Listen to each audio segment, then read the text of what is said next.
So I think Ultimate Spider-Man is pretty cool. Do you want to find out why I think it's pretty cool? Well, too bad, because that's what we're here for, so suck it up. The mechanics in Ultimate Spider-Man, broadly speaking, are two things. They are an evolution of the mechanics in Spider-Man 2, and they are a streamlined version of the mechanics in Spider-Man 2. Everything about the gameplay is more fluid. The movement is more fluid, the combat is more fluid, but this comes at the cost of it being significantly less complex. The web swinging doesn't have nearly as many nuances, and the combat basically just boils down to pointing the control stick in the direction of the thing you want to hit. No more in-depth combo system or fantastic acrobatics, at least not in the same sense, but as a trade-off everything feels better and feels a lot more like Spider-Man. We good? We good. Okay, we're done with that. Even though the mechanics are incredibly similar to Spider-Man 2, the game design is not at all. Not only is it way faster paced, but it can be broken down into three simple things: saving poor saps from dying, chasing villains, and punching villains. In fact, you could basically just consider the whole game a gallery of chases and boss fights. The bosses are the real draw of the game, but the chases are the second most substantial part of it, so let's talk about those too. The chases are the way the game chooses to explore the new movement mechanics, and they are a far cry from the chases with Black Cat and Spider-Man 2 in that they are much more difficult, hectic, and fun. And this is normally the part where I would share common themes that each of the chases employs, but each chase has something kind of unique about it. The chase with Electro requires a lot of memorization. The chase with Beetle requires you to have excellent knowledge of Spidey's handling and cornering while attached to a web line. The chase with Goblin requires you to be able to dodge fireballs while swinging. There's something different about each one, and they never feel quite the same. This also means that it's difficult to pinpoint exactly what makes them good, but they're all incredibly fast and fun. But if we're being completely honest here, even though the chases do make up a substantial part of the gameplay, both them and the saving of civilians are just distractions from the boss fights. Just like the chases, the bosses all have things that make them feel distinct and unique, ranging from dodging physics objects being hurled at you to 3 solid minutes of air combat that also happens to be the only air combat in the game. However, unlike the chase sections, the bosses do share some similarities in design that make them a lot easier to talk about.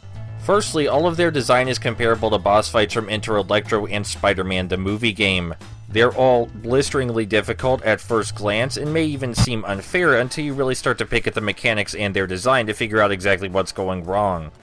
All of the solutions to these boss battles just with Enter Electro and the movie game rely on your basic understanding of the incredibly simple and streamlined mechanics. This also makes the bosses more accessible than those in the 2 games I compared it to.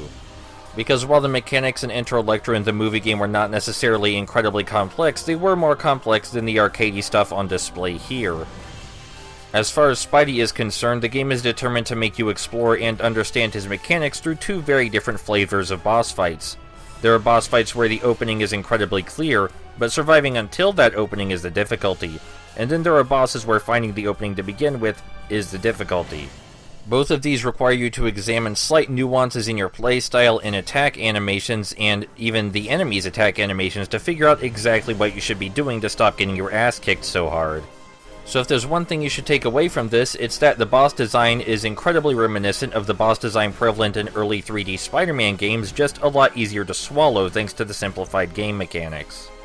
This sentiment carries over, though not wholly, into Venom's boss battles, which mostly ask you to be incredibly aggressive all the time to fit with his character.